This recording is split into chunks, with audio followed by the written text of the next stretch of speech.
Live, everybody.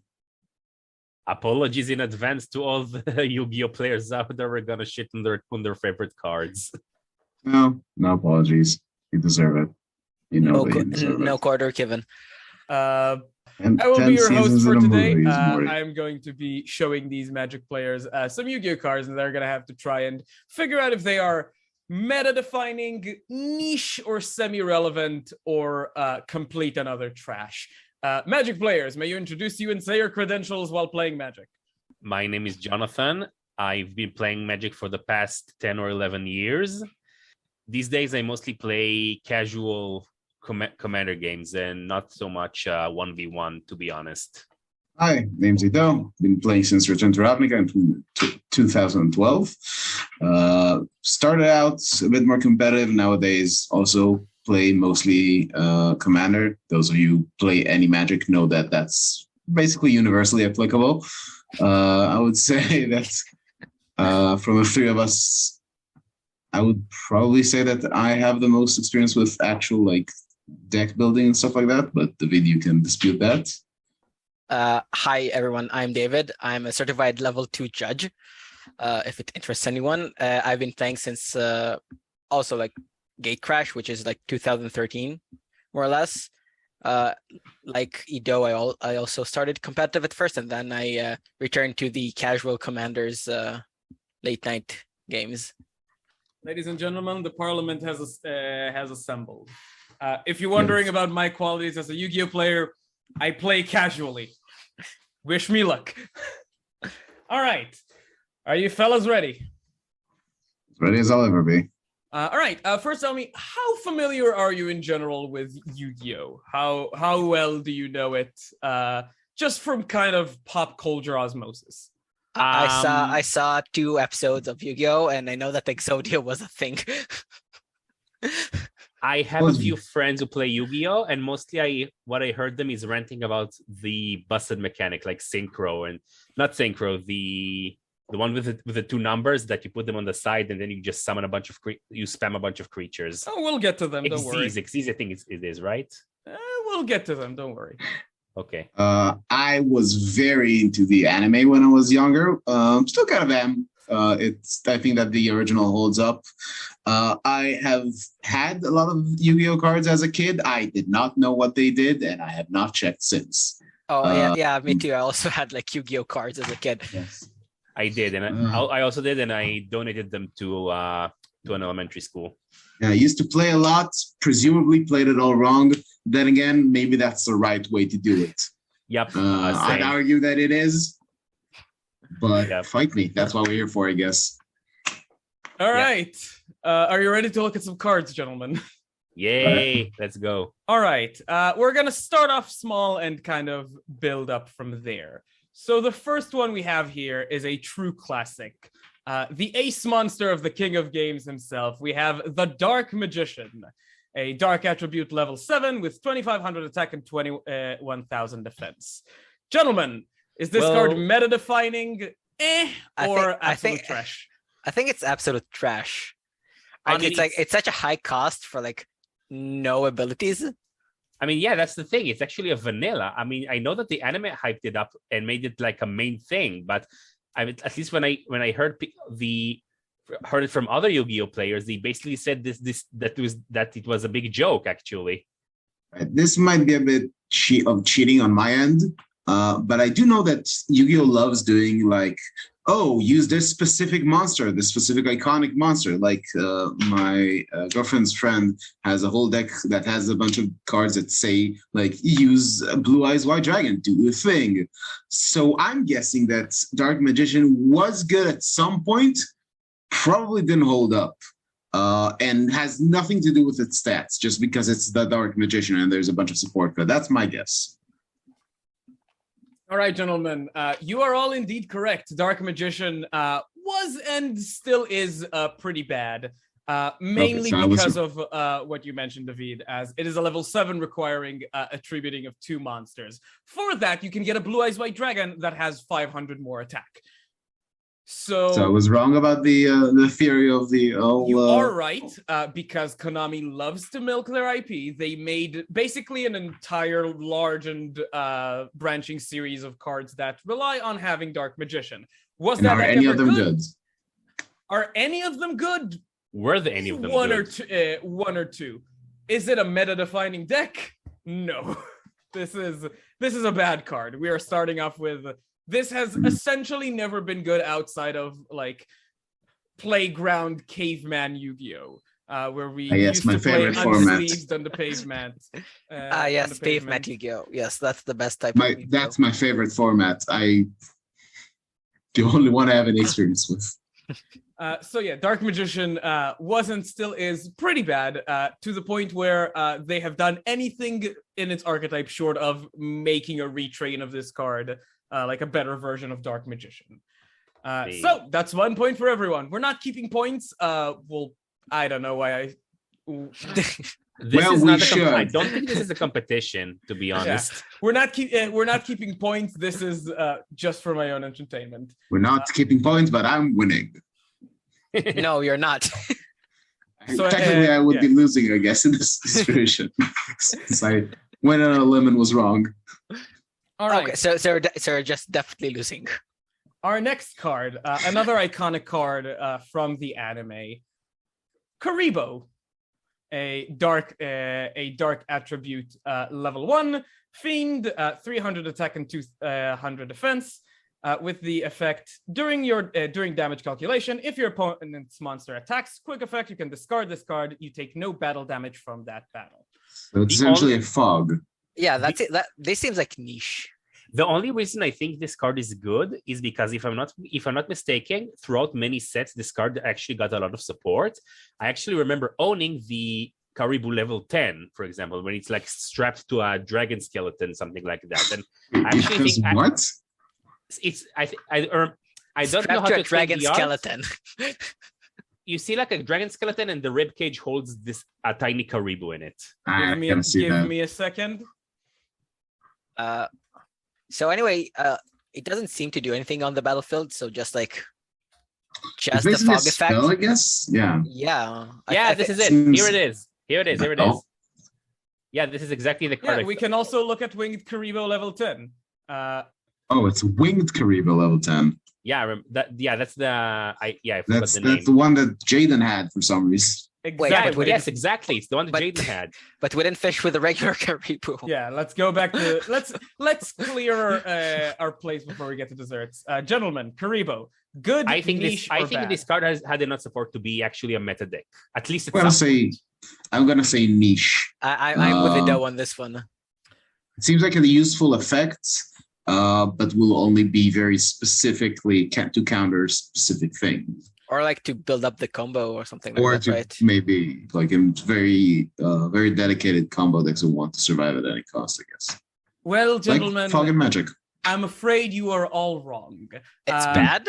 Yes, this card is in fact trash and has always been. In Yu-Gi-Oh, the only situation you would need this card is if you're on very, very low health with no monsters on the field. Because as long as you have monsters on the field, you essentially have a blocker. Your opponent has to attack that monster before they can get to you. Don't they have essentially trample or? No.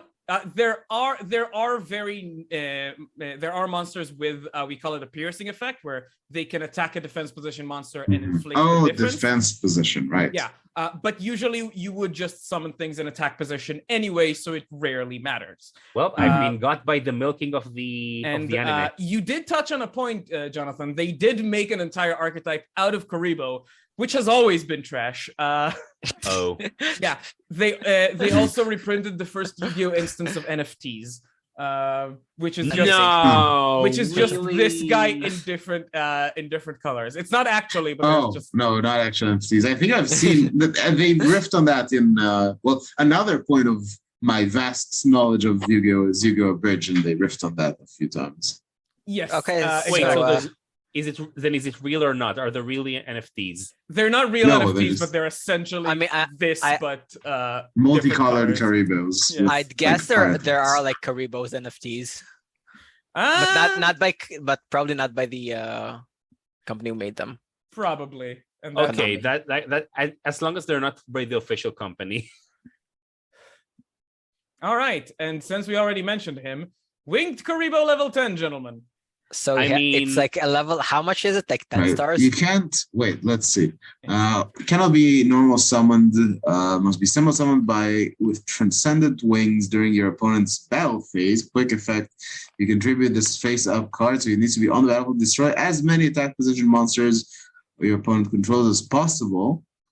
And if you do, inflict damage to your opponent equal to the combined original attack of those destroyed monsters. I mean, so basically, it's a board wipe that deals your opponent a bunch of damage equal to the number of attack position monsters, but you need to use something called Transcendent Wings to summon it. Yeah, it's like I have no idea what's Transcendent Wings, but if you can pull this off, it looks really strong. Honestly, it seems like such strong an effect that it has to be bad. It's probably a trap. I mean, and also Noam said that it's like all of the Karibos are trash. Oh, yeah, I did indeed say that. That's also true. You gave it away. Yeah, Winged Karibo level 10 is trash. Not just from the fault of Transcendent Wings, which is a really bad card. I can show it to you in a second. I don't actually remember what it does, but it basically relies on your opponent being an idiot. Transcendent. Ignore my shitty typing. There we go. Transcendent Wings. I guess I like the one that doesn't have any text on it.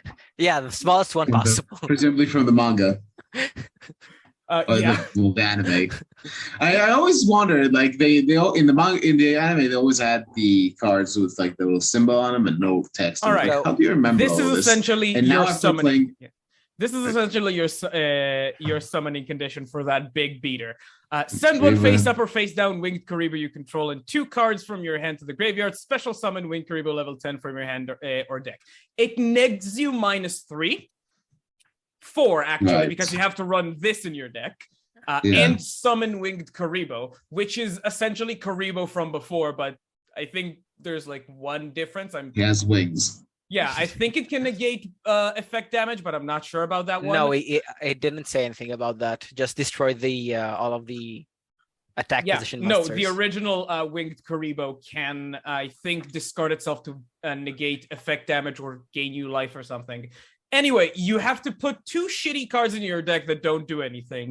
Neg yourself -4 to get this guy, just for him to essentially get counterspelled. Oh. So yeah, it's like I said. All right, this is during your opponent's battle phase, meaning you have to get this on the field, wait for your opponent's turn, and then go into battle phase. They have an entire main phase. Has many things to kill it. Yeah, it's like your opponent has a lot of time to deal with this in a lot of different ways. It doesn't have any protection. This is a bad card. Yeah, seems like it is. All right. Next up, after that little Karibo excursion, not you, fucker, Mirror Force, ladies and gentlemen. I remember Mirror Force. When opponent monsters declare an attack, destroy all your opponent's attack position. That seems really good. I agree. That does seem really good. I mean, it's just like I attack and then destroy everything else. It's like, fuck you. Yeah. I mean, wait. I think this is. I'm gonna be the first one to say this, but is this card potentially banned? Doesn't matter for this. Right. My thinking is either it's very very good, or it's actually a trap and it's very bad. I mean, it is a trap. It's a trap card. I'm gonna go with it's so good. I'm gonna go with it's good. Yeah. I think I'll bet on it being good. Well, you know what? I'm just gonna say it's good, but I'm not gonna be surprised if it's banned. Because at worst, it's 1 for 1. All right. Well, I'm going to give you gentlemen half a point because Mirror Force used to be good, but nowadays is not very good. Basically, Mirror Force is a trap card, and trap cards have to be set during your turn and your opponent and activated during your opponent's, like on the next turn. So your opponent does have time to deal with this. Back in the day, when there weren't that many ways to destroy back row, this was a very, very, very powerful card. Today, you would normally not get to the battle phase with any back row if it actually mattered. your opponent would be able to destroy it. There would be a lot more things there. So used to be good, now not so much. And I believe it was banned at one point, but then came off the ban list. And I was kind of right.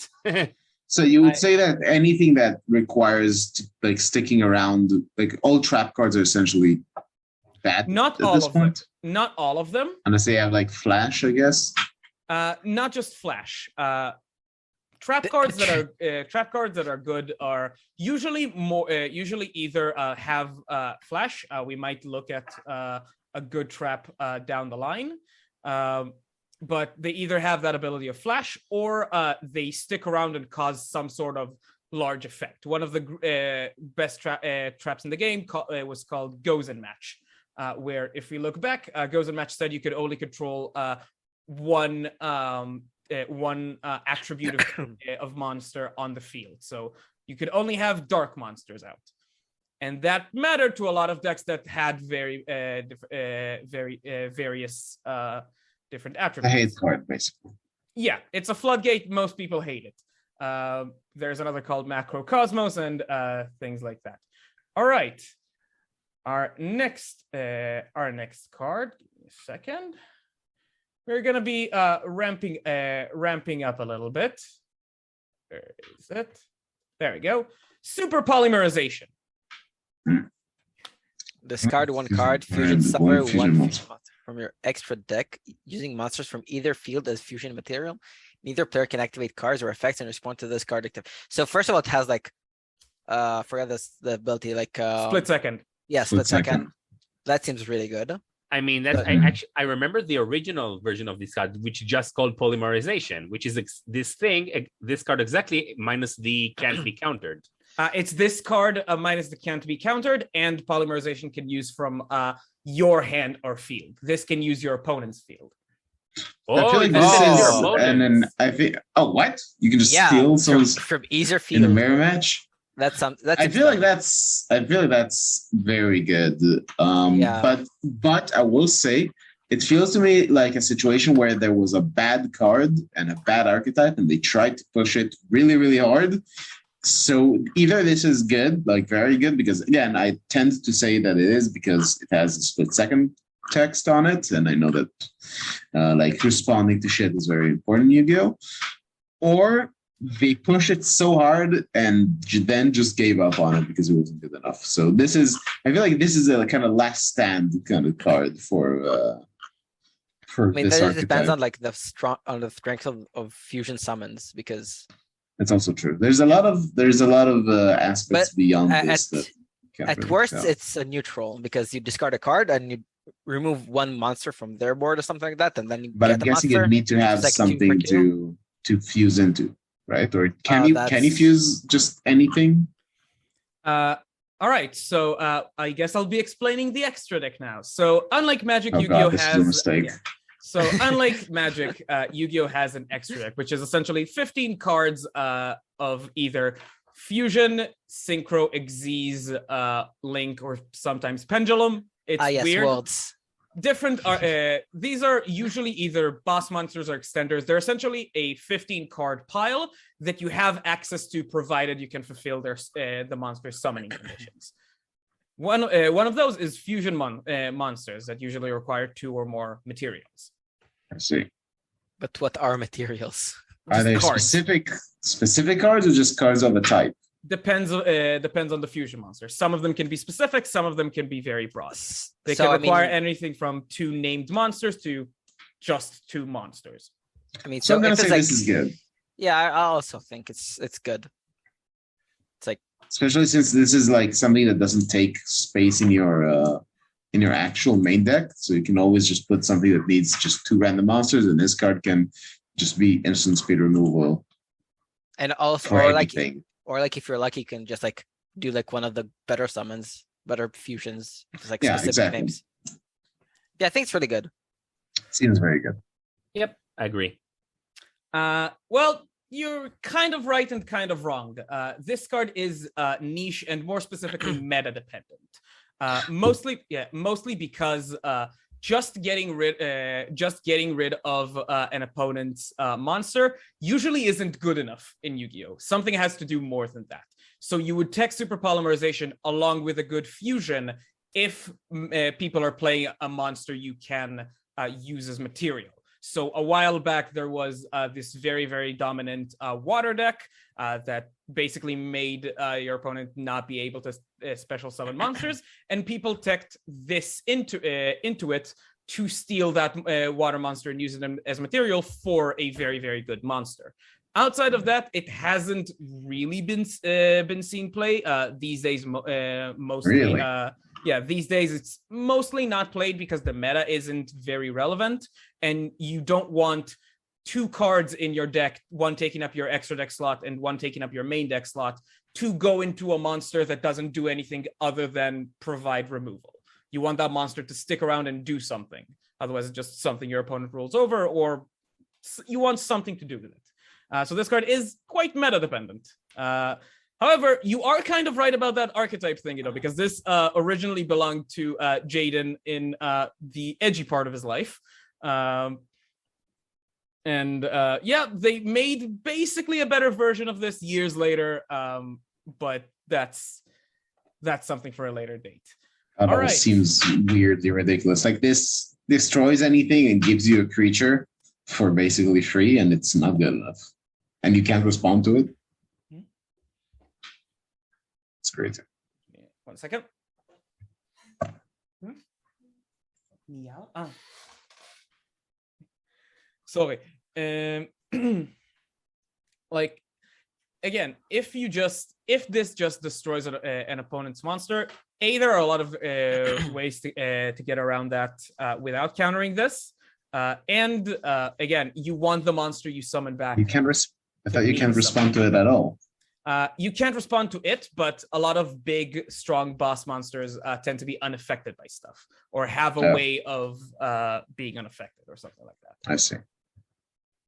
All right, next up, Ido, you shut up about this one. Ash Blossom and Joyous Spring. Oh, okay, I know what you mean. It is a fire attribute level 3 monster, zombie tuner effect. When a card or effect is activated that includes any of these effects, quick effect, you can discard this card, negate that effect.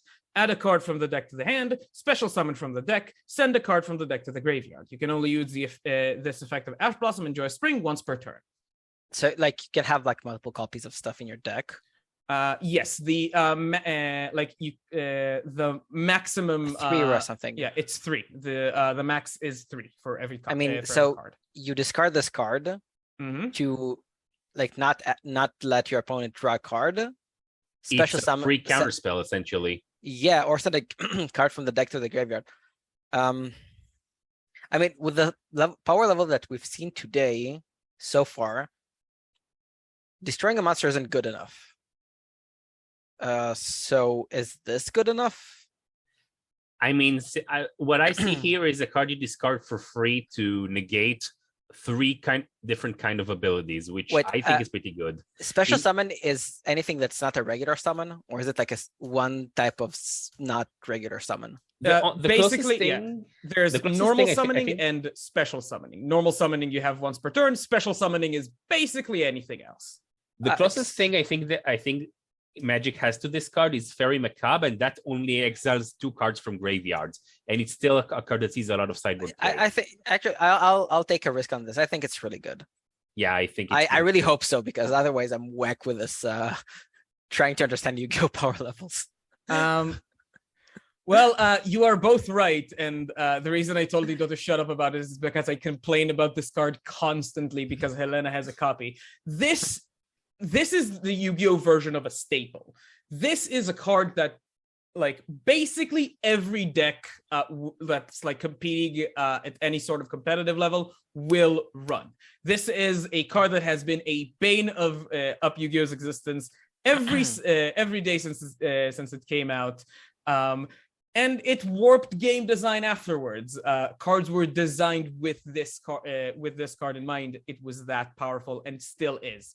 Isn't it a bit sad that the strongest cards are counter spells and not game-winning cards? I'll tell you what. I mean, I mean, that's- counterspell to counter a game-winning card is like a pretty good. That's the thing.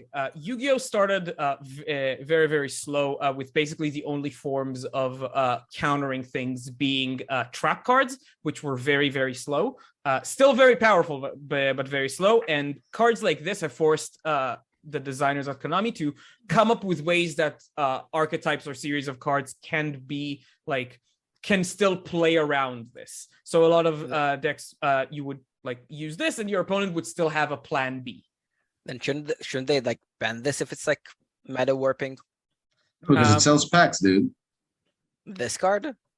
No, the new cards that are meant to deal with it. All your old cards are bad now. The reason they don't ban this is because using Ash Blossom is very much equivalent to counterspelling in Magic. It does still require thought. It does still require keeping it in mind in deck building, and if you have it, where are the choke points in your opponent's deck that you need to counter? Because there might be a deck that like you counter too late, and it's a little bit, I think, like whatchamacallit, like Force of Will in a way. Yep. Like it's very powerful, but it's a part, like an important part of the meta. all right. Our next card, Marshmallon. I hate it.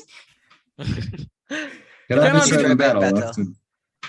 After damage calculation, if this card was attacked and was face down at the start of the damage step, the attacking player takes 1,000 damage. That seems terrible.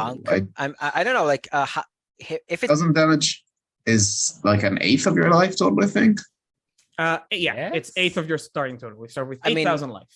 If you like put it in a defense position and it can't be destroyed by battle, although you said it's really easy to get rid of stuff, so as a slot, it's probably really I guess technically it like gums up the ground indefinitely, but yeah, but from what we've seen today. Yeah, just destroy it for free, probably. No, what I mean is like it's like an indestructible blocker, basically, but not indestructible. Like, you can't get around it. You just need to get rid of it. Yeah, it's probably really damage. bad. Yeah, I'm with you on this. Yep. I think it's bad too. Yep, that's a point, ladies and gentlemen. Marshmallon is played by Yugimoto lookalikes and no one else. Ladies and gentlemen, we got one. Yeah, this is bad. We got like 3, I think. We got one. Next up, Super Electromagnetic Vaulttec Dragon. Ah, yes, of course. Yeah, the Super Electromagnetic Vaulttec Dragon. See, sorry, what? I'm going to go on a bit of a rant here, but this is why I don't like Yu-Gi-Oh! We've seen in the last 3 cards a fairy that seems to be very much inspired by Japanese mythos and stuff, which is, okay, cool. Then we've seen a living marshmallow, and now this thing. There is zero consistency here. Nothing here matters. Nothing here makes sense. It's just, here's a bunch of garbage. Have fun. Just like the world building bothers me, okay? That's the thing. And what there world is building? no Yes, world building. That's what bothers me about it. Like you can fix it like Magic has the multiverse and there's a bunch of bullshit in there, but it's very clearly separated. And then once in a while you get to have fun with like, Elspeth who's a knight going to, no, I'm not finished. You'll listen. To be fair, the early Yu-Gi-Oh was like fantasy based like stuff. Wasn't though. Yeah, like mages and dragons and shit. No, please, I'm sure there is an you know what? I remember an example that contradicts this from Yugi's days. Please bring up the Alpha Magnum something. Valkyrion the Magnet Warrior. Yes, that Wait, guy. is it like a really like first it's a second magnet. edition?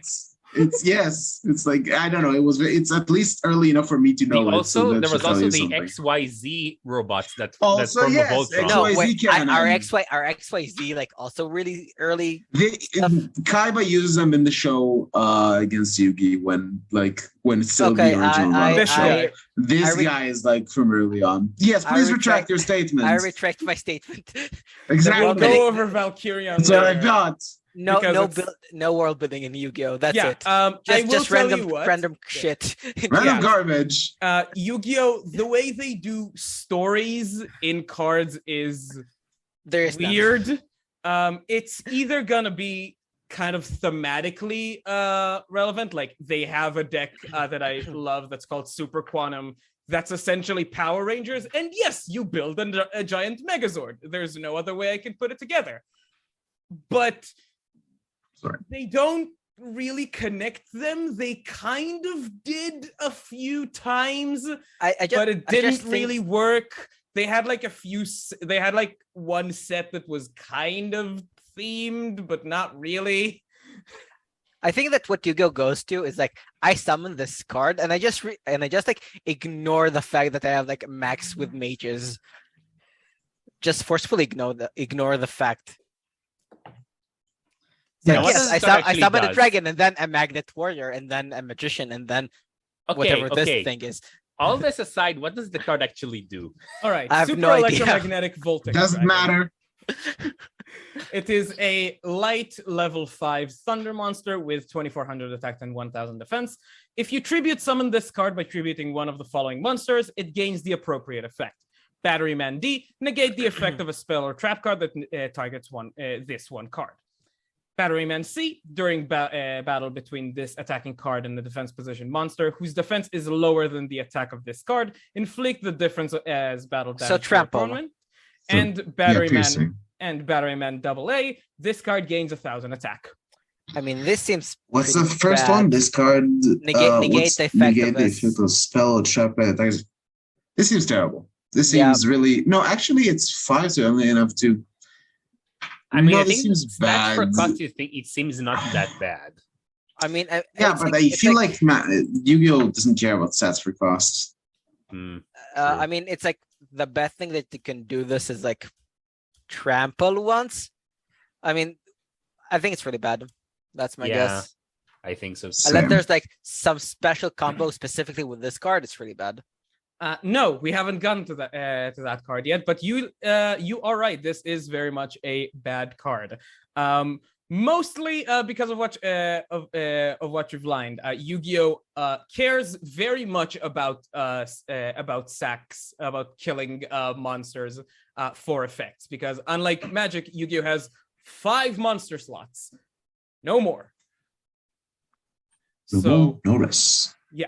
So sacking for one is essentially getting rid of one potential material that you have on the field, and if this is the best thing you can sack that thing for, you're doing something wrong with your life.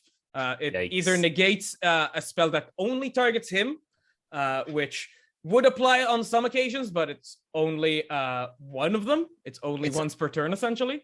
It's also like a really small card. Like if it was like 8,000 attack, negate a spell or something that targets this, then. You don't get to 8,000 attack. The highest, I believe, is 5,000. No, but they did print a. Never mind, they did print a card with 100,000. I just mean that if this was like a big thing, then maybe. I don't know, Noam. In everyone's favorite arc of Yu-Gi-Oh, like the original Yu-Gi-Oh, we see the guy from Atlantis, his name I definitely remember, who has the infinite attack from that one monster. Now you would know that if you were a real Yu-Gi-Oh fan, but obviously if you want to argue about anime cards, go watch JCD Godot. It's all they do. Well, they're probably right to do that. All right, you will have to excuse me for one second. Is that like Infinity Elemental? I don't know. Giant serpent thingy that was basically no. They have the like the clay doll thing. What? Clay doll? Man, Yukio's world building is dumb. This is my stream now. Yes, we have taken over. Infinite power, limitless power. We're not talking about Divine Serpent and the way it was destroyed. There's that thing, the other thing. Before, what the fuck is it called? I think we can go to the next card. The clay doll, no. The clay doll. Wait, before those go into another rant. What was it? What did you say? Orichalcos Shuneros. Recount us what? And I said Give me a moment. quick before Ido goes into another rant. Yeah, I think we should just move on to the next card. Yeah. No, this is just the. I don't fucking know. You know what I'm talking about. You know the truth. Text your senators. Call your president. Tell them. All right, our next card. Infinite attack Yu-Gi-Oh cards is bad. Or bad. Well, close to infinite attack. Say what's bad. Wait, what is the cost from left to right? Oh God. This is a custom card. You're messing with us. No, actually, no. This is the XZs. I think what's happened is that they're in your extra deck, and you basically take two of the appropriate cards on your battlefield that can combine into them. You put them on top of each other. 3 level 5 light monsters. I'll just say that this has a wall of text. No, like literal 7 lines of text. It has a fancy background too. It has to be good if it has 5 lines of text and a fancy background. Listen, Yu-Gi-Oh! Every Yu-Gi-Oh! card is at least like 5 magic cards stacked up in a trench coat. That's the thing. I mean, is it like with the Jugress in Digimon TCG when you take 2 Digimons level of the same level, put them on top of each other into another one. Let's just read the card first. It. Yeah. So this is number S39 Utopia the Lightning. It is a light attribute rank 5 warrior Xyz effect. It takes 3 level 5 monsters. You can also Xyz summon this card by using a rank 4 Utopia monster you control as the Xyz material. Sorry, I'll read that again if you don't mind. Sure. You can also Xyz summon this card by using a rank 4 Utopia monster you control as the Xyz material. The Xyz materials attached to that monster also become Xyz material on this card. Cannot be used as an Xyz material for an Xyz monster. If this card battles, your opponent cannot activate cards or effects until the end of the damage step. Once per chain during damage calculation in either player's turn, if this card battled an opponent's monster, this card has a Utopia Xyz monster as Xyz material, you can detach 2 Xyz materials from this card. This card's attack becomes 5,000 during the damage calculation only. That seems really good. It has a fancy background and 6 lines of text. Good. Next. Yeah.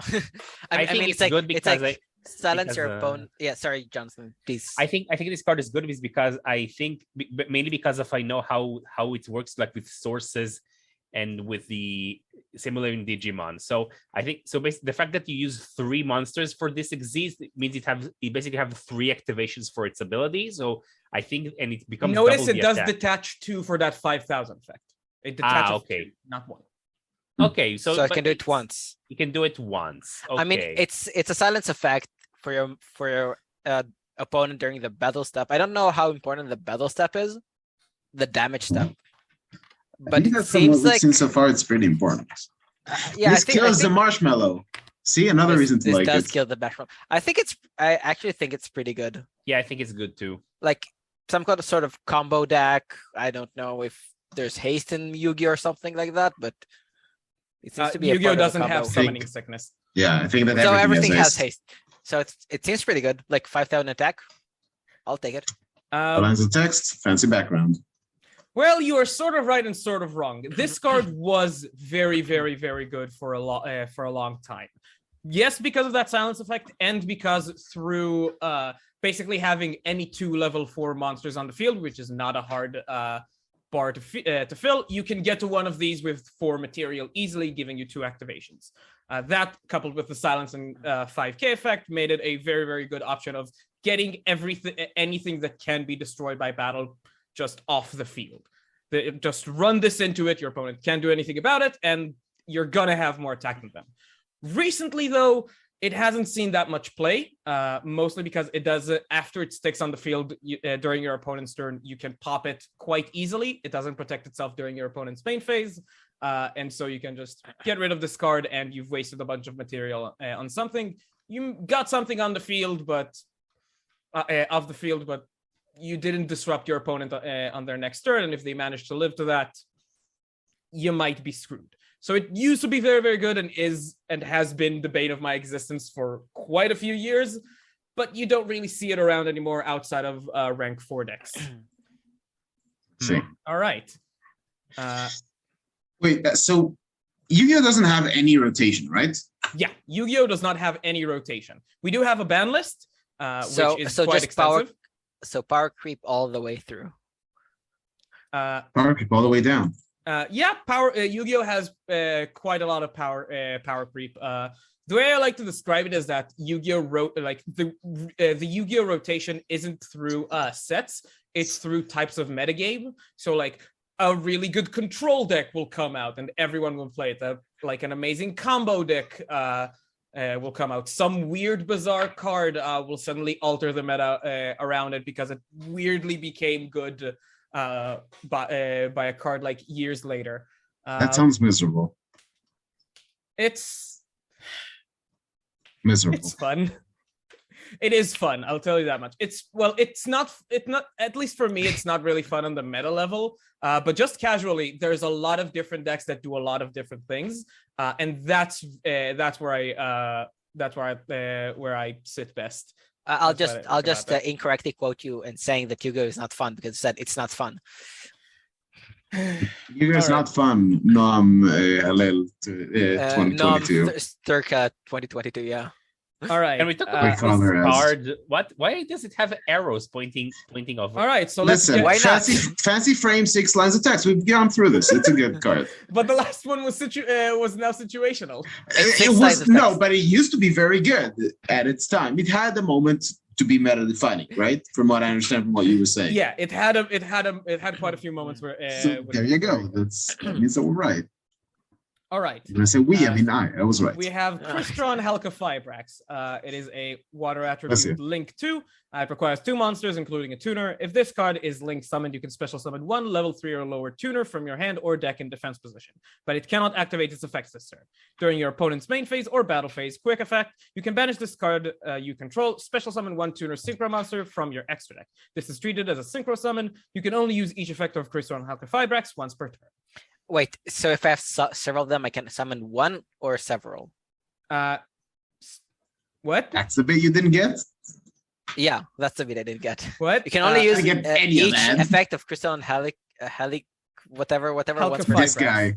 Yeah. So it seems like a Steve. So each one of those can do it once. No. You can only use cards, the effect of the card Crystron Halka-Fibrax once per turn. If you summon this again, it won't trigger again. Okay. This seems it's a 6 lines fancy background. So it doesn't have any defense points? It's actually good. I think it's because of my guess is because it's a link, then it's like becomes 1 monster or something like that. It breaks apart if it dies. But then it doesn't mean. Again, I'm sticking to my theory. It has 6 lines of text. I'll try to be more analytical then. If you do this with a link summon, you can special summon another monster from your hand or deck. Mm-hmm. Doesn't matter if it's like attack or defense or if it can activate. It's a free monster, and then you can. I don't know what banish means, but probably exile because it's not graveyard. Essentially exile. And then you can summon another different monster from the extra deck. I think it's either niche or pretty good because it seems like very combo-y. I would like an explanation for how does the link exactly work because he doesn't have any defense points, only attack. All right, so I guess I'm explaining link monsters now. I would like you to not do that. I finally get to explain link monsters to Ido. He can't escape now. Synchro what? So yeah, I'm sticking with my deep analysis of 6 lines. Fancy background must be good. All right. So Crystron Halka-Fibrax is indeed a very, very, very good card. To the point where there's an entire combo called Halkdon after this card and another card. Basically, the way link summoning works is you have 2 monsters on the field that meet this requirement. In this case, 2 monsters, one of which being a tuner. You can sack both of them to the graveyard, summon this from the extra deck. That is a remarkably easy condition to fill. And it summons something else, so you can climb upper into higher links, get into better monsters, things like that. This card alone, from it, you can get to 3 negates, 3 counters plus other things if you play your cards right. This is a very, very good card. As to why they don't have any defense points, these arrows are kind of a remnant of when Yu-Gi-Oh had a rules change. Basically, when Link monsters were introduced, they were like, all right, the game has gotten too fast. We're gonna add a monster zone on each, basically in the middle of the field too. Imagine like 1, 2, 3, 4, 5. So on on 2 and 4, you would have an extra monster zone in between the two, and this is the only place you can summon a monster from the extra deck too, unless you have a Link monster where these arrows point, and then those monsters zones. You can link them to it. Exactly. Wait again. Where do you summon this? So Crystron Helka Fibrax, very, very, very good card. Okay. All right. Right. So good for your ulcers. Right. We were talking about this fucker a while ago. Valkyria on the Magna Warrior. Now, I feel like it's that old that without even reading it, I'm going to guess it got out. Like it's no longer. Yeah, exactly. Yeah. It doesn't. See, this does have 6 lines of text, but it doesn't have a fancy background. Cannot be normal summoned or set. Must first be special summoned from your hand by tributing 1 alpha, beta, and gamma from hand and or field. You can tribute this card, then target 1. That's what? So like you sacrifice them and you play this, and then you bring them back. When they die, when it dies, it breaks apart, I guess. Yes, exactly. Oh, you can tribute this card. It means like sacrifice. Yes, tributing is sacrificing. So not you when can it break it apart again. Yeah, I mean honestly, like for that time, for now it's bad, but for that time it could have been fine.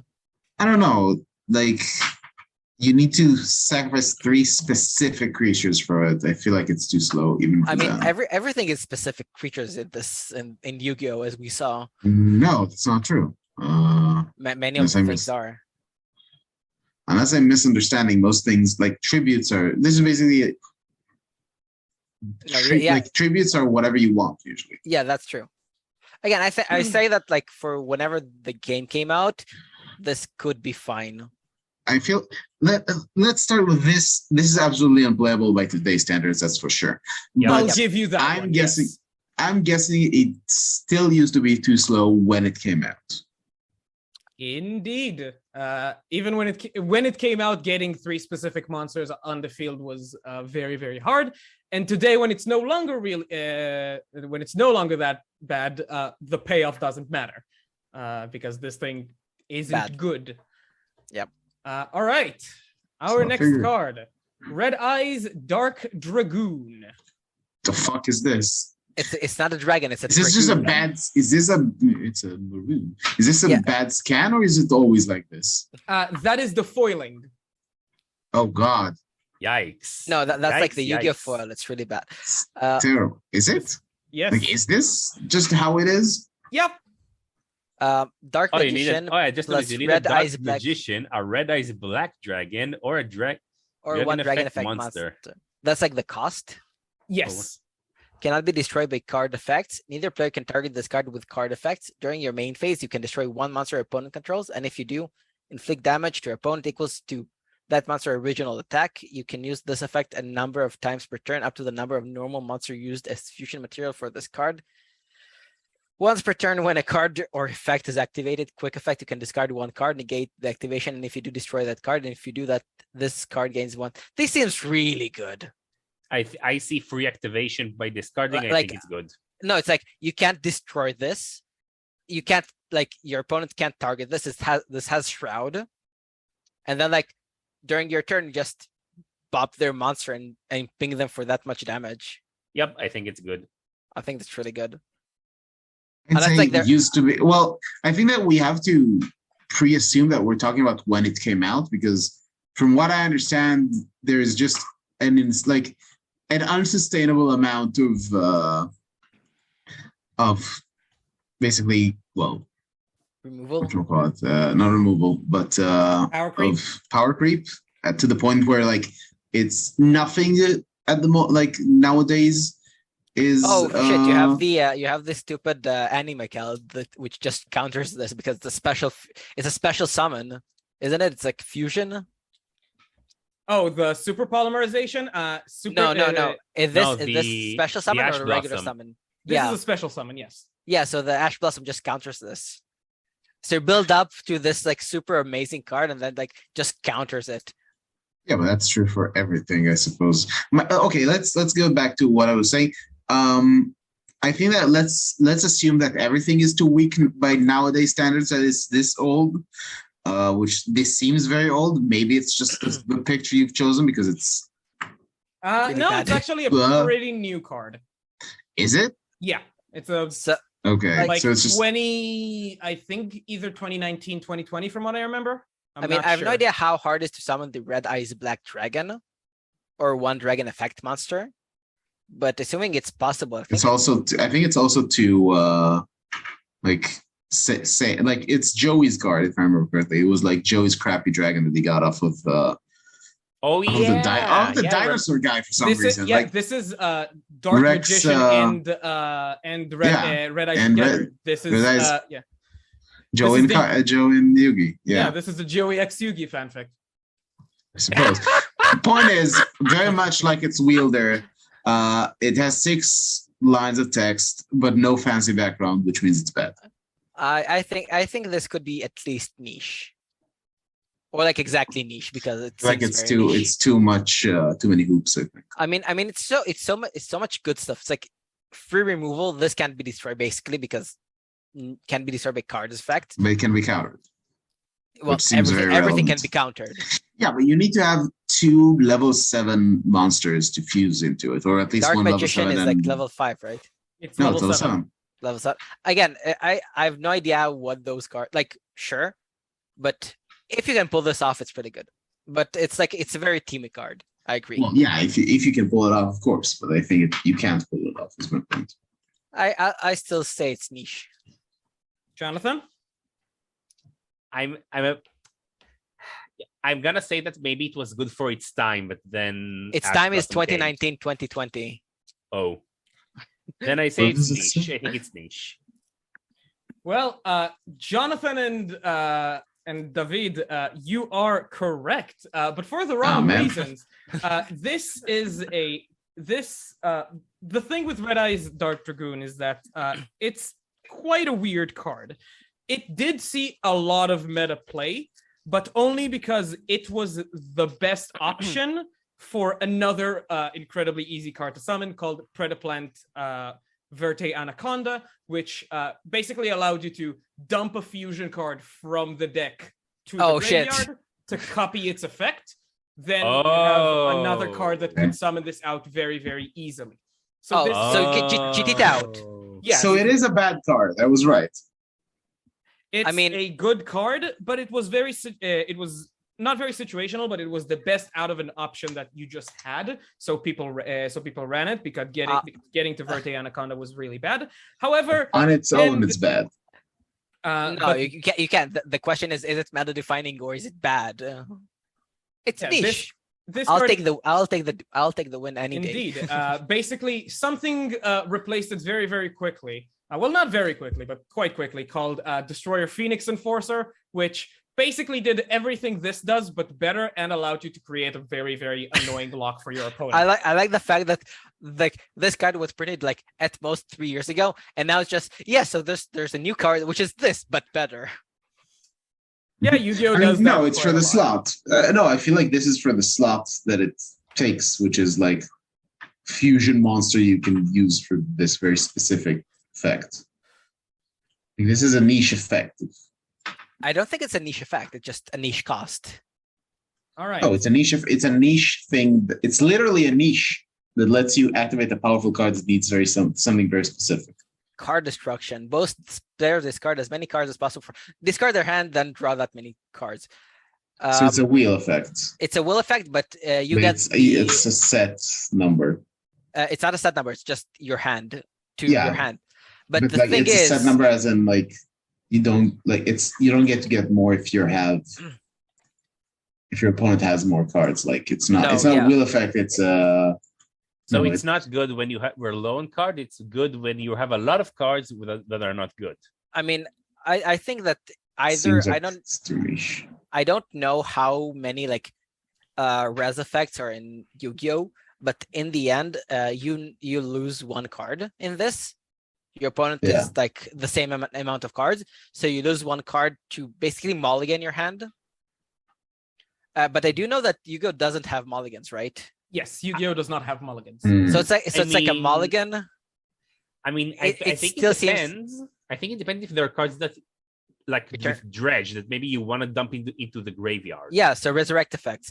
So I'll say that one, this seems like a really old card because it's only 2 lines of text. Also the art. Yeah, also the art seems way too sane. And so it's like it's already like in the bad territory. Also, you lose one card. And I'm not sure there's enough like graveyard effects that make this card even niche. Can you mill out your opponent? Yes. Is it theoretically, like it's not easy. So it's not a thing. There are a few dedicated mill decks, but they're not popular. So this could go into like a mill deck. All right. So what final answers, gentlemen? I think it's not good. I'm saying it's bad. Yeah, I'm saying it's at best it was niche, but it's bad. It's really bad. Well, it is bad. Card destruction. Yes, you -1 yourself in that, and you've outlined that quite beautifully. But also, Yu-Gi-Oh has a lot of graveyard effects. Most archetypes will have some kind of interaction with the graveyard. So helping your opponent set up their plays isn't that good. Also, this could be countered by Ash Blossom. Yeah, kind of Ash Blossom is bad. Yeah. Also, it doesn't have 6 lines of text or a fancy background. So it's not like I will basically say the card it's bad. It's Ash Blossom, it is absolutely meta defining, but there have been ways of countering it. Yeah, with another Ash Blossom. No, you can't counter an Ash Blossom with an Ash Blossom. But there is a card called Designator from the Grave, which is basically target a card in your opponent's graveyard, banish it. All cards with that effect, with that name's effects cannot be activated. So it's even better than Gitaxian Probe because it gives them dead draws. Yeah, that's actually, so funny. that Dragoon I showed you before, I still have the replay on my computer. I went on a game with someone and he played Dragoon against me. I managed to kill it and he summoned another one. He was going for the effect and I was like, Designator targeting the Dragoon in the grave because I can't target the one on the field. That's true. But then the effect was negated. Nice. Oh, wrecked. Indeed. Rip. I could show you the replay later. It's glorious. Later, maybe it's for a different video. Yeah, maybe for a different thing. All right. Blossom and Joyous Spring went. That's meta defining. What in the heck? Red Dragon Archfiend. All right, fancy-ish background. Oh, is it fancy? Lines of text. That's the Synchro card. I don't know how Synchro works. Oh, Synchro what? Synchro summon. I have Synchro what? Tuner and 1 non-tuner monsters. After damage calculation, if this card attacked an opponent's defense position monster, destroy all defense position monsters your opponent's control. Once per turn during your end phase, destroy all other monsters you control that did not declare an attack this turn. This card must be face up on the field to activate and to resolve this effect. So basically, you attack defense position monsters, then destroy all defense position monsters your opponent's control. How does this work? I mean, if I have like another monster and I attack with both of them, and this destroys all of the defense positions, does like all the right, first so Yu-Gi-Oh combat works quite differently from Magic combat. Unlike Magic, where you declare all of your attackers at once, in Yu-Gi-Oh, you declare attacks one by one. So you say, Red Dragon Archfiend attacks Marshmallon. You calculate that damage, either one of them, like whatever happens, then you move on to Red Eyes Dark Dragoon attacks, I don't know, fucking superconductor electromagnetic, whatever the fucking... I see. And monsters in the defense position are like basically taunt. Monsters in defense position, they're not taunt. Basically, the difference is attack position monsters can declare an attack, But if they are destroyed by another attack position monster, the difference is deducted to you as damage. Defense position monsters cannot attack, but if they are destroyed by an attack position monster, you don't take any damage. Okay, so Okay. this basically wipes your opponent's board, and then you can attack with everything else onto their face. And everything that did and whatever didn't attack is dead. Essentially. I mean, it still costs you like 2 monsters. So like you have maybe like 3 monsters, and this attacks and clears the field. This seems like I feel like you usually don't have any, or at least not a lot of face down defense monsters. Wait, if an opponent has you're like not an gonna attack, get that many. If an opponent has an attack position monster, do you have to attack the monster before attack his face? Yes. As long as your opponent has monsters, you cannot attack them directly. Okay, so this seems not very good. I'd say it's bad. It's also like the stats are. I mean, it looks bad, but also I don't know how Synchro works. What? All right. I have no idea, but it's like sack 2 monsters, do stuff. All right. So by today's standards, you are indeed correct. This card isn't very good. When it came out, however, it was pretty good just by what it is. You asked about synchro summoning, Jonathan. And the way synchro summoning works is it's when you play a monster by using 2 monsters, one that is a tuner, which is essentially just a designation it can be. We saw it on Ash Blossom. She was a tuner, and another non-tuner monster whose total levels are equal to synchro monsters. So this is a level 7. You would need either a level 6 or a level 1, a level 5 and a level 2, a level 4 and a level 3, etc., etc. Oh, okay. So being able to get a level, is it 7? 1, 2, 3, 4, 5. Do you need to sacrifice the 2 monsters? Yeah, you need to send both of them to the graveyard. Sorry, this is a level 8. Oh, okay. You know what I meant. So being able to get a level 8 by A, not using your normal summon, and B, like basically you can tribute summon this without using your tribute summoning. And back when this card came out, that was good enough for a 3000 attack monster. Those times have unfortunately passed. Nowadays, no one plays this card, but that's the story of Red Dragon Archfiend. Okay. Ojama King, everybody. Yes, I love this guy King. from the anime. Yes. I seem to remember us talking about it, so I'll refrain from saying anything. I don't believe we have talked about him. I mean, you sacrifice 3 monsters, and then you just let your opponent just use 2 monster slots. Or 4 with the special summon ones. I think this card, even if it's not good, it was at least niche because it was a card that was highly pushed by the anime, and at least I think it's a cute card. Also, well, I think about that you're wrong, but I mean, also using like 60. I don't know, 3 slots, having 3 of your opponent's slots being unable to be used. I think it's kind of sweet, actually. I'm guessing it's bad. Anyway, I liked it because of the anime. Meta, niche, or bad? Niche. I think it's niche. I mean, in the olden days, I guess 3000 attack would be like a number. This is 3000 defense. Yeah, I this meant has like 0 attack. Defense. Yeah, I meant like 3000 defense. But it's sacrificing 3 specific cards. Like, it's bad. I won't play this. Yeah, Ojama King is indeed very, very bad. Even back in the day, it was very bad because searching out the 3 materials was very difficult. And you didn't get a lot of payoff for it because, well, your opponent has still had a lot of ways to either, well, not run over this thing if it was in defense position, but then it's just a big rock that doesn't do anything. It didn't really see play ever, and you are the first person in existence who has called Ojamas cute. I can show you the rest of the archetype, and they will absolutely justify those rants. I've seen these things in my nightmares. No. You haven't seen their spell and trap lineup. In one of them, they are boxing. In one of them, they are doing a Silent Hill style experimentation like dissection, and in one of them, they are just having a slumber party. Question. I fucking love them in the anime as characters. Why? I have a question about that. Yes. Why? I don't know. apparently- Why not? Because apparently Ojama was the nickname of, I don't remember his name, but one of the employees in Konami, and they decided it's funny. And then that was in the anime, and Konami loves milking the anime for everything. I mean, I basically like the anime aspect of it. Maybe the card is bad, but at least I liked what they did in the anime.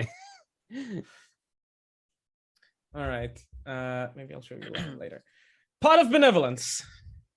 Oh god, is that Select one two- of the fixed pot of greeds? Blood? Select Alright. 2 cards from the graveyards and shuffle them into their owner's deck. After activation, remove this card from play. Instead of sending it to the graveyard, you can only activate 1 Pot of Benevolence per turn. Basically, it That- banishes itself. This seems really bad.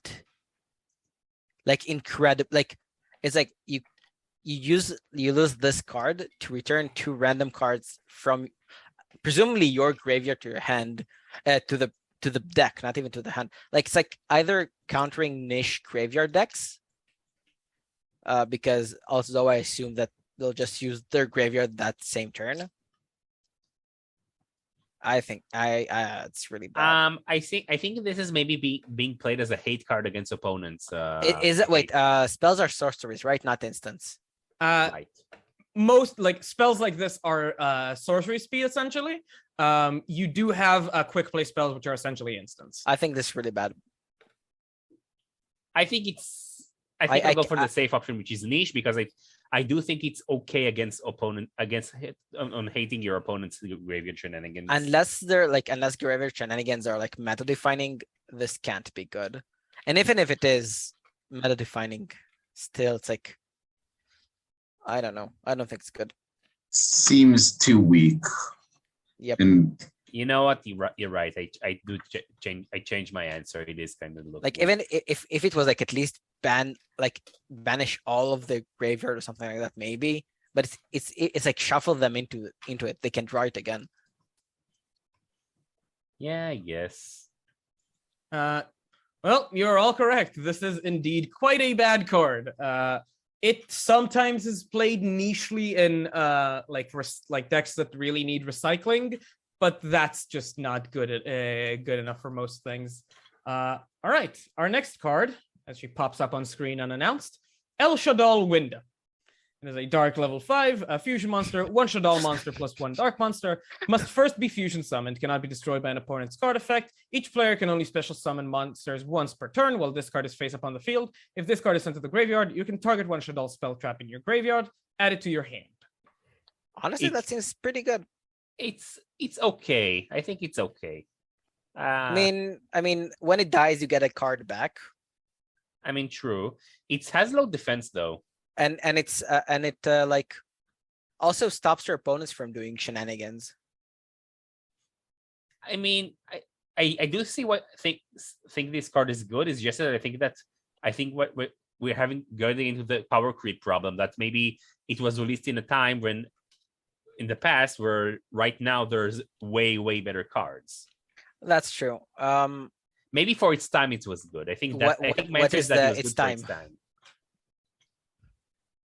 No, So- what was its time? It's time. I don't actually know. I don't actually know in which. Does it say on the cards when was the card released? No, it does not. No, just like only like Yeah. It's copyrighted 1996 to Kazuki Takahashi. Rest in peace, my man. Yeah. And let's see when El Shaddoll Winda.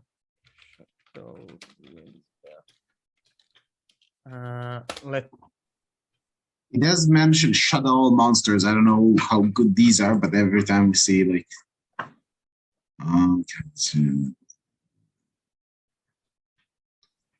I'd say this is like we don't have enough information to really know, because this is very reliant on how good the archetype is.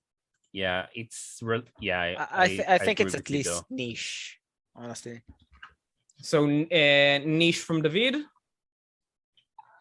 I think I also say it's niche. It's really dependent on what's going on in the meta in And each also time or today. Yeah, or if Shaddoll are even like playable. Yeah, If the Shaddoll are cards- playable, then this is like niche to good. If Shadolls are really bad, then it's bad. Andy Do. said I'd agree with David because it's just too like strange and All right. Well, I'm afraid really know what I'm else. afraid you're all wrong. This is a meta-defining, currently meta-defining card, or at least up until like a few weeks ago. Ooh. Well, Yeah, I said it was really good if shadows are good. not because Shaddolls are good, but because Shaddolls are very much splashable. This was released first back in 2014. And the thing with El Shaddol Winda is that it is very much it is a very powerful lockdown effect. Your opponent can only special summon once during that turn. Most decks these days want to special summon a lot more than once. I can't really think of an archetype that wouldn't do that. So this is a very powerful lockdown effect, and it is quite easy to get to because once you have Shaddol Fusion in your hand, which is a different card, it allows you to send material from deck, making Shaddolls very splashable, this card very splashable, and very, very powerful. Even though it has a really low defense? Yes, because you just put it in you put it in usually you either turn 1 or 2 put it in attack position. Get rid of whatever, first get rid of whatever your opponent has on the field, slams this down at the end of your combo. Your opponent can only special summon once. They're probably not going to be able to run this over. And if they can, well, you should have had interruption. Yep. Well, we've been got. I mean, right. I did say it's stopping enemies' shenanigans with a special summon once. Our next card, Magical Leaf. Ancient Leaf. If you have 9,000 or more life points, you can pay 2,000 life points to draw 2 cards. What? That sounds really powerful. Oh, you need to have 9,000. That sounds really powerful. I think this is a trap. We have seen nothing that gains you life so far. Absolutely zero, nothing. And I'm wondering how easy it is to get good life gain since I don't know any. I remember that Pot of Greed, which is just draw 2 cards, is insanely dumb in Yu-Gi-Oh! Yeah, Because but the thing is, you don't need to set up for it. Yeah, it's banned and has been banned for years. I think this is a trap. I think life gain already seems niche as a concept in in any card game that I ever played. Even in Magic, life gain as a deck is not good. But drawing cards in Yu-Gi-Oh! Seems much more powerful than in Magic.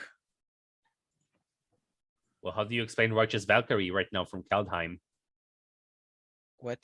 It's not about the life gain. It's about the pumping your entire fucking board yes, for but plus it's the 2 payoff plus 2. for having 7 life more than your starting life total. Yeah, no, but it's the payoff that's good, not the gaining life effect. If it was just pumping the board, it would be the same. So anyway, I think this maybe could be good. I actually think it's good. I think if you're going to as close as possible for Pot of Greed, I think this is you started 8,000, right? Yeah, you started at 8,000. This is only 1,000 more, so maybe it's not that the end of the world. I mean, we have no idea how life gain works in Yu-Gi-Oh! I'm saying it's a trap. I'm inclined to agree with you though, but I really want this not to be a trap. But I feel that you can't chain them either. It's not that if you have 9,000, you just do this. You need to also pay, so you're down from the 9,000. Yeah. You can't change you can chain these. Yeah, I have to say that because of if you have 9,000 or more life points, you can pay 2,000 points. So I'd say it's probably bad. So I got a bad from David, a good from Jonathan, and from Yugioh. I'm saying it's bad. It's a trap. Well, yes, you are correct, and you have not fallen for my trap. Ancient Leaf is very, very bad. God damn it! Mostly because, just like Magic players, Yu-Gi-Oh players don't really care about life points unless it's the last one. Exactly. Yep. So more than 0, it's enough. Yeah. Fun fact, this card did spike up to $50 a copy one day when there was a hoax going around about the Yu-Gi-Oh rules change where they thought Konami's going to change it so that you start with 10,000 life, making this a Pot of Greed if you drew it in your opening hand. And then just everyone bought one, and then they turned out it was fake. So this thing was $50 for a day. I really hope whoever made that hoax got I don't know, sued or something. I like if this wasn't like if you have 9,000 more life points, then it would just be basically be a pot of greed and would be broken. Yes. All right. Yep. Our next card, Royal Knight of the Ice Barrier. It is a level 5 with 2,000 attack and defense, a warrior with an effect. This is just like a random card name generator. It can't be like a real card name. Royal Knight of the Ice Barrier. Yes. When this card is tribute summoned, special summon 1 Ice Coffin token, which is an aqua type water, level 1 with attack 1,000 and defense of 0. In attack position on your opponent's side of the field, this token cannot be tributed for a tribute summon. So you basically give your opponent a minion. I think this is bad. I need to read it again. I didn't quite catch that. When you summon it, like when you tribute summon it, which is I guess like the regular one. Yeah. You give your opponent like 1,000 minion. You need to sacrifice a creature to summon this, and you give your opponent a token. But the token can't be sacrificed. Can the token attack? It's still a token. It has. It in is the attack size. Yeah, when you summon it, it is on your turn. Meaning, if you summon this in main phase 1, you would be able to run over the token. Yeah, but you could just in theory. This seems like I think it's bad. I think it's bad. Yeah, it's 2,000 attack for like. I can't. Yeah, it's bad. Bad. All right. Yes, you're all wrong. In fact, this is one of the worst cards Yu-Gi-Oh has ever printed. I mean, we're all right. Yeah. Yeah. You said we were wrong. Sorry. You are indeed right. This is one of the worst cards Yu-Gi-Oh has ever printed. In theory, the idea is, again, summon something to your opponents on the field, then go over it. But why would you do that? I don't know. This card has been laughed at by the Yu-Gi-Oh community ever since it came out. To the point where the entire Ice Barrier archetype is labeled as trash. Rightfully so, honestly. I mean, I think maybe the thing was that you play several of these and then gum up the opponent's board and then build up your own board to do something big. But you gave them tokens, which can't be tributed, but can be used for links and other things. Maybe if it I have no idea when it came out, but maybe if it came out before links and stuff like that. Even when this came out, there were synchros around and you could really use a level 1. I see. So, yep, it's bad. It's all right. Incredibly so. Sorry, give me a second. Next card. Apocryphart Towers. Bless you. You can't be serious with those names. Cannot be special summoned. It requires 3 Klee tributes to normal summon or set. If this card is normal summoned or set, it is unaffected by spell or trap effects and by activated effects from any monster whose original level or rank is lower than this card's current level. All special summon monsters lose 500 attack and defense. Once per turn, you can make your opponents send 1 monsters from their hand to their side or their side of the field to the graveyard. Either choice. Their choice. Their choice. I'm sorry, but what in the living hell is that art? What are we seeing here? So I have no idea.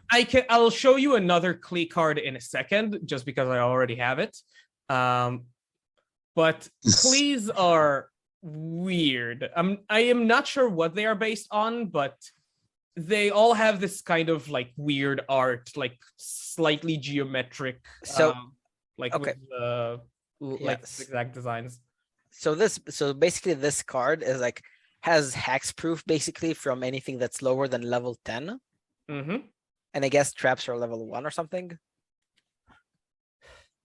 No, traps and spells don't have a level, meaning it would be it is unaffected by spell trap cards. Yes, it is. And by activate effects from any monsters whose original level or rank is lower than this card's current level. I have no idea if you can change levels of cards. And then you basically derp their entire special summoning monsters by 500 attack and defense. And you can make them send 1 monster from their hand or their side of the field to the grave. Honestly, I think it's if the Klee tributes are okay. This seems like pretty strong as an effect. I think it's God. I have no idea. I feel like tributing 3 monsters kind of makes this automatically bad. What one can hope. Sure, I think this is bad too, just because it requires a lot of sacrificing for not of a high stats. I mean, it's not very high stats, but one, you drain, like you lower stats of other special summoned monsters, and I think many of the monsters in Yu-Gi-Oh are special summoned, as we saw several times. And also you just make them discard a card or destroy a monster, which seems really good. Also on the turn this comes, so it's like at least a 3/4-1. I'm gonna say really it's bad. niche, not good or bad. I agree with Jonathan. I'm gonna say it's bad. Well, my friends, I have got you. This is, in fact, a very good card that was meta-defining, to the point where monsters that are unaffected by spells, traps, and activated effects are known today as towers. This card was meta-defining. Oh, I missed that part. Okay, I need to stop listening to you guys, man. It is a very, very powerful card that is currently banned. In my defense, I was not paying attention. Great. All right. Last you guys on line number 4. Our next card. Also, I'm making a Hearthstone one now. Because I'm having fun and I want to... Oh, I remember the Elemental Heroes. This is who has them? Jaden, right? Yeah. Jaden has those? We have Elemental Hero Stratos, a wind level 4. When this card is normal, hero is capitalized.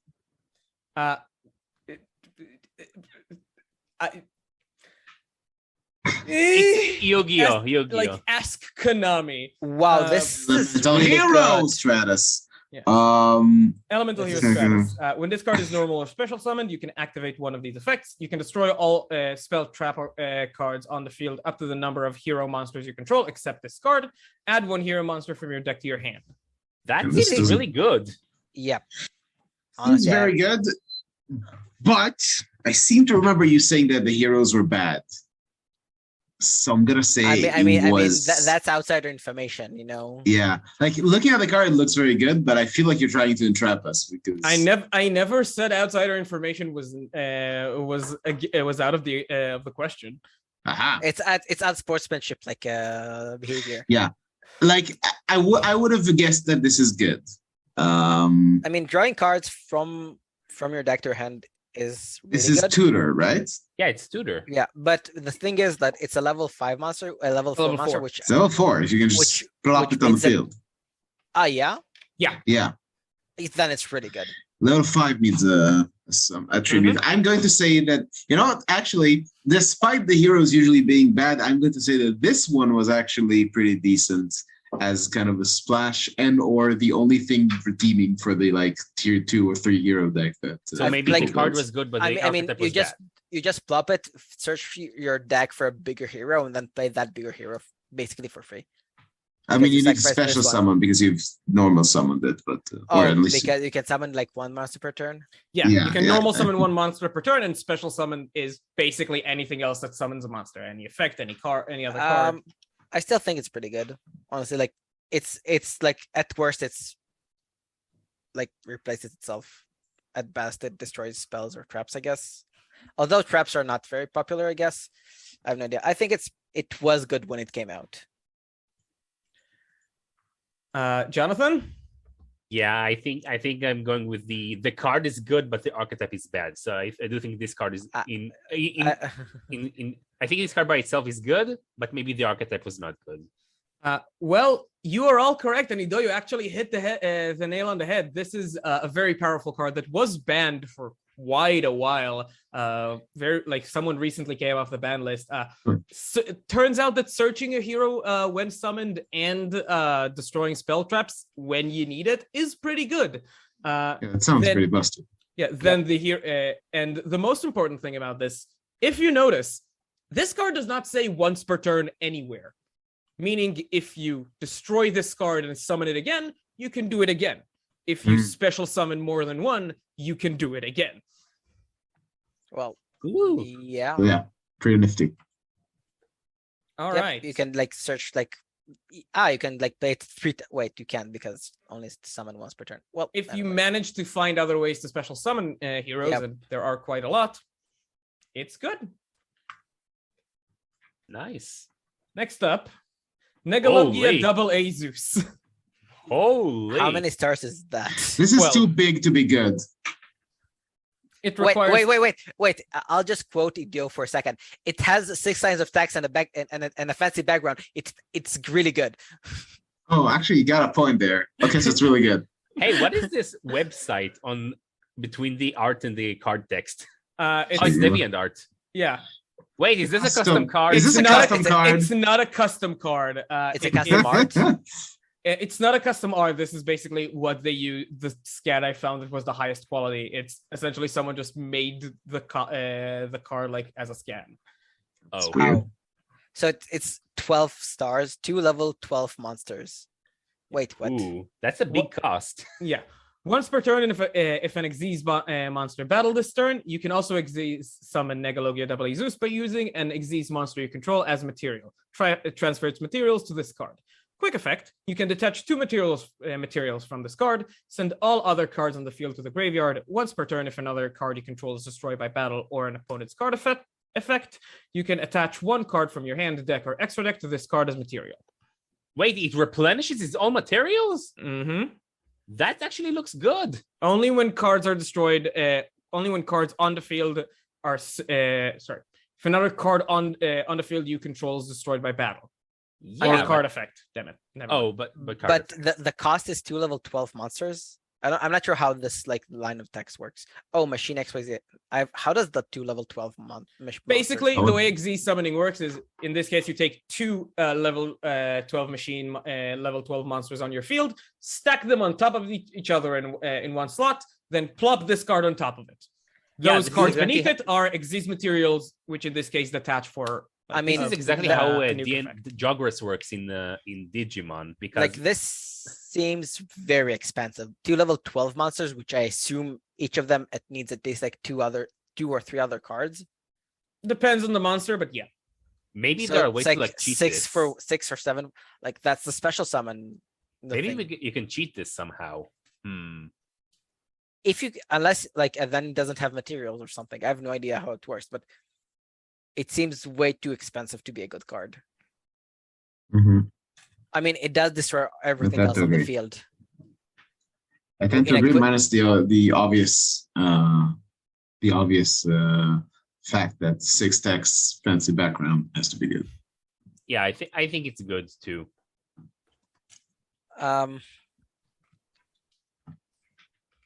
This seems very expensive. It's like 7. Detach 2 materials, send all other cards on the field to the graveyard. It's a quick effect. It's like playing one of the Eldrazi's. It feels like that. Kinda, yeah. Are Eldrazi's good? I mean, if you can cheat the mem or ramp really fast, then yes, they are really good. I'll go on a limb, and I don't think this is a very good card. Unless you can somehow cheat it in for free, basically, because 2 level 12 monsters seems like a super high cost. All right. So I've got a niche from David, a good from Jonathan. Yep. And from Yugioh. I'm gonna say it's probably bad. Well, Jonathan, you get a point. This card is indeed very good, mostly because you can actually cheat it out fairly quickly with its own effect. When an Xyz monster attacks, you can after that you can plop this card on the field, meaning any Xyz monster that you have or your opponent, or in some niche cases when your opponent's Xyz monster attacks yours or something like that, you can plop this card down and pop a lot of shit on the field. This card has been. How do you pop this card? Like it's It says It once can per turn if an Xyz summon monster. itself by using an Xyz monster you control as material if an Xyz monster battled this turn. This means if yours attacked your opponents or if your opponents attacked if your opponent's Xyz monster attacked you. It is You can use your opponent's Xyz monster as materials. You can't use it as material, but like it is kind of a corner case scenario, but it actually happened to me. When if your opponent has an Xyz monster and attacks you, and you then make an Xyz monster, you can plop this guy on top of it because it just requires the check of did an Xyz monster battle. It doesn't matter whether field it's on. Oh, okay. I still like hard. It's very hard for me to believe it's actually good. It's very good. I can tell you from experience. I play this in a lot of decks. All right, next one, and we're coming up to the end. Don't worry. Legendary 6 Samurai Shien. So this is a Synchro one. Synchro what? Oh. It is a warrior synchro monster. It requires 1 warrior type tuner and 1 or more non-tuner 6 samurai monsters. Once per turn, when your opponent activates a spell or trap card, you can negate its activation and destroy it. If this face-up card on the field would be destroyed, you can destroy another face-up 6 samurai monster you control instead. I mean, not only basically it defends itself, and it's also 5 cost for 2,500. So it's good. The auto counters once. But it says like you need to sacrifice 2 monsters, 1 warrior type and 1 non-tuner, 6 samurai. Yeah, but they only need to add it for 5. But they only need to add up for 5 for a level 5. So which is not two the end of the world. Still, it's 2 monsters. Yeah, but for one would have a lot of defense and a lot of and the ability to negate trap cards. I think I'm going to say this is good, and I'll take the L if this is bad. I'm gonna agree with Jonathan for this, Tom. I think it seems pretty good. Like it really depends on what the 6 samurai cards do. It seems pretty good because it can defend itself or other samurai with just negating stuff for free. Once per turn, you can negate stuff. Yeah, but once a turn means my turn and the opponent's turn as well, right? So that seems pretty good. That's Jing attacks. Yeah, actually, I'll agree with that. No, once per turn, you can't activate this during your opponent's turn. Sorry. Oh, okay. So never mind. It's bad. It's sorcery speed. Then it's bad. So you can destroy. Wait. You can negate. You can negate one of their quick spells. You can negate. Yes, this can this counters a quick, essentially either a quick play spell or a trap. It's still protection during your turn, which I still think it's good. Wait, only during your turn. Yeah. No. If this face-up card on the field would be destroyed, you can destroy another face-up 6 samurai. Is this also applicable on the enemy's turn? To Kim. Yes. It's a replacement effect. It's like then it seems like fine. I don't know. I think that it's not great. Especially since you would need to assume that like you need another creature to survive as well. Survive what? Like you need the 6 samurai. You need to have another creature to protect it, basically, another specific creature. Now, it all depends. It really hinges on whether or not the 6 samurai stuff is good, but I'm guessing that it's not good enough. I'll say it's probably niche. I don't think it's really good because of the specific types involved. Like the effect is nice, but I'll say it's good. I think this card is good. So I got a good from Jonathan. It's a niche from me. I'm saying it's bad. And David? I'm saying it's niche. Well, Jonathan, you get the point. Though I'll give it to David as well. Legendary 6 Samurai Shien, when it came out, was meta-defining. It was really, really good, mostly because 6 Samurais had no problem getting this guy out. They had no problem getting like the material for this on the field. They spammed really, really well. And this was just a negate for any kind of interruption your opponent tried that was like spells or traps. And if it was destruction for this, you could sack another 6 Samurai instead. This was a very good card. Next, but nowadays traps that are not very good. Nowadays, you don't play it mostly because Six Samurais have gotten a lot better, much better support over the years. But if you're running a Six Samurai deck, you would be running this card. It might not be the centerpiece of your strategy, but you would run this. Yep. Seems fair enough. Next up, this chunky chicken. Yugioh, Oh yeah, this is the pendulum, please right? rant away. What is this? I have no This idea. is an ugly fat chicken. I'm not reading this. It has a Wait. fancy background and it's over 6 lines of text. It's more than good. 6. It's like 9 lines of text. It's good, Also- and I think that in protest, we should all just say it's good and not read it. No, I'm gonna read it. I'm saying it's good, but only because I know that this mechanic is really warped the game. I have no idea, so I'm gonna read the card. You can reduce the battle damage you take from an attack involving a pendulum monster you control to 0. You take? Oh, because if they attack, okay. During your end phase, you can destroy this card, and if you do, add 1 pendulum monster with 1500 or less attack from a deck to your hand. You can only use each pendulum effect of Odd Eyes Pendulum Dragon once per turn. Then it has like weird 4 blue, 4 red arrows. If this card battles an opponent's monster, any battle damage this card inflicts to your opponent is doubled. All right, so to explain pendulums, if I must. Mustn't. I mean, you chose this card, so you Yes. mustn't. you chose this card. I chose this card specifically to annoy Yugioh because he has refused to listen to me ramble about He's Yu-Gi-Oh not card summoning listening. method. So the way pendulum summoning works, remember back when I said that when Lynx came out, Konami said, fuck it, the game got too fast, we're gonna add a monster zone here. I did not. Yeah. I wasn't listening. Well, I a actually. few years beforehand, Konami executives went, all right, the game's too fast. We Game's gotta too slow it fast. down. We're gonna add 2 zones on each, one on each side of the field, and we're gonna call them pendulum zones. And we're gonna make monsters that are half spells. So This is basically, adventures, basically. the way pendulum monsters works is that you have your pendulum scales, 1 on each side. You can place from your hand a pendulum monster face up in each pendulum zone, provided there isn't some kind of restriction. And then they would have the effect that's in between the 2 scales, as they're called, the number 4s on this. If you have 2 pendulum monsters in both zones, you can summon as many monsters as you want from your hand, provided their levels are between the numbers of the 2 scales. So, for instance, if you have 4 and 8, you can summon 5 monsters that are between level 4 and level 8. Yep, Wait, what? And you can do that once per turn. So yeah, from what I understand from my other Yu-Gi-Oh playing friend, this was basically ultra busted because you basically just pendulum, vomit out your hand. Even if I don't talk about this card, back in the day it was just penned 5 every turn. You had cards like Despots. That's what it seems.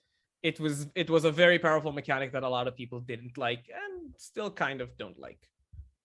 Yep, makes sense. So the thing is, I don't know if this card in particular is good, but because the mechanic, I know of how busted it is, I think it automatically makes this card playable in the pendulum deck. Yeah, that seems like if you can do the stupid pendulum effect every turn, it seems dumb. Yep.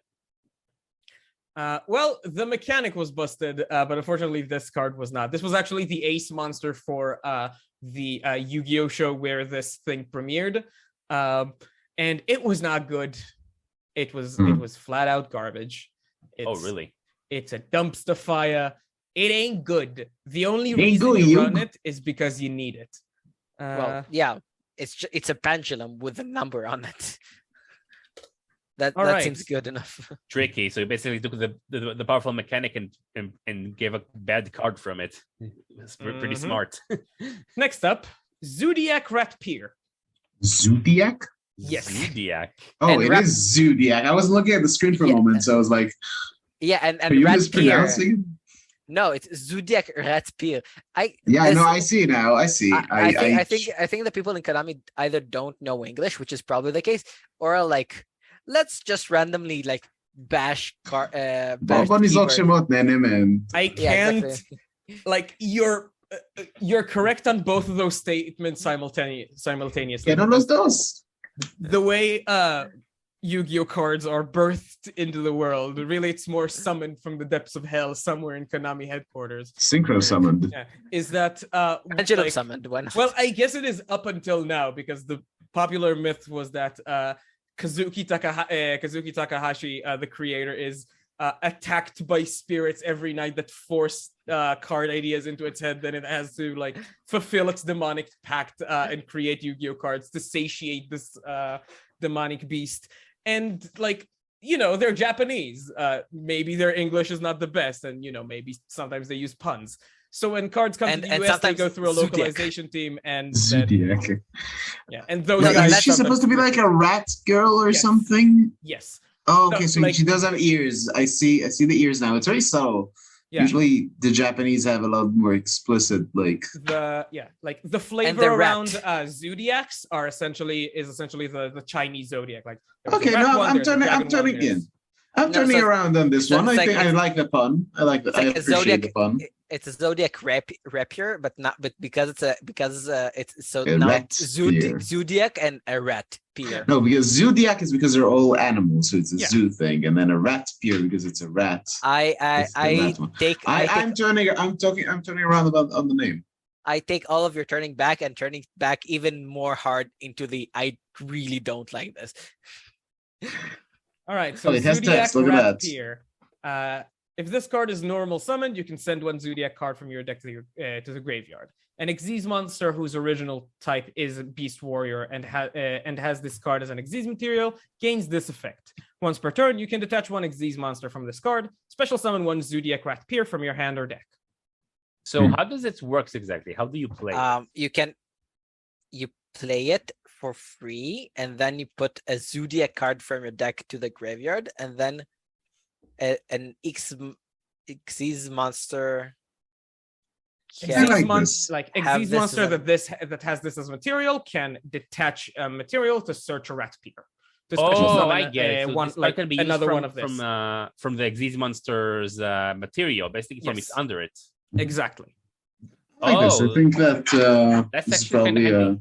I think it's handy. this Actually. seems like kind of a grease, like a greaser kind of card that makes everything tick better. Yeah, it looks like that. Yeah, it looks pretty good. Yeah, I think it's pretty good. So good niche or bad, gentlemen? It's a good. Good. Yeah, I'll agree with that. Well, not only are you right, this card was absolutely meta-defining in creating one of the very few tier 0 decks in Yu-Gi-Oh! Turns out Ooh. that like the Zodiac archetype is like a tier 0 deck if they didn't have this card and another card called Trident, Bruh. just flat out banned and limited in this card's case. This What's card funny was is that powerful. basically this card being a 0/0 doesn't mean it dies when it's on the battlefield, right? It's not like Yeah. with Magic when the toughness reaches 0, it dies. Basically, the way Zodiacs died is you could summon this card, like dump something into your grave, and a lot of them do have like ways of interacting with the graveyard. Then, because of the Xyz monster, like the Zodiac Xyz monster's effect, immediately stack one of them on top of this card. Oh, okay. Then detach it, search another one of itself, stack another one, do that again. You've got a bunch of material to play with. Yep. Gotta Bada bing, bada booey. indeed. Yep. Makes sense. All right, and Tom's your uncle. And our last card of the evening, gentlemen. Okay, let's go. One of the greatest Exodius. No. Yugioh Friendship. What? Offer your opponent a handshake. If they accept your handshake, each player's life point become half the combined life points of both players. If you have unity in your hand and show it to your opponent, they must accept the handshake. If That- this was Magic the Gathering, I would say this is an uncard, like a joke this card. seems Yeah. bad, even when you force them to do. Even if they just could have. Even if Even they if they just want were to. just like, nah, this never seems good. This card seems like it not only it looks I bad, feel it like looks like the design was a joke to begin I with. feel like you've just put this here to show it to us. I mean, the Be thing like- is, the thing is, seeing this card now that we're living in COVID season, God, this card aged bad. I wonder what you Unity. never heard what of social Unity does. distancing. Hey, you. Unity, select one monster And inside ye? of the field. The def of that selected monster become equal to the combined original def of all face. God, it's so bad. This seems. I feel like you just wanted to show this to us. Yeah, Yep. honestly, that seems. I wanted to show my friendship. Ah, Well, you should have done that before. However, you are correct. Yugioh Friendship is indeed a terrible card. Funny bit of ruling about this one, however. If you have Unity and show it in your hand, rules-wise, your opponent still doesn't have to actively shake your hand. They just have to accept the concept of you shaking hands. oh, Concept of you should- Like okay. they must accept the proposition. No handshake must actually actually occur. Probably because of Yu-Gi-Oh players having Cheeto dust in their hands when they're playing. Yeah, no, that checks out. yep, makes sense. All right. Thank you for joining me, everyone. This was an absolute delight, and I'm so glad I did this. But Nice. remember to post it online to embarrass us all. Oh, Exactly. absolutely. Don't worry. Question. Mhm. Sorry, finish your. Outro. I don't really have an outro. It's just like, I've been Noam. This is a jackass.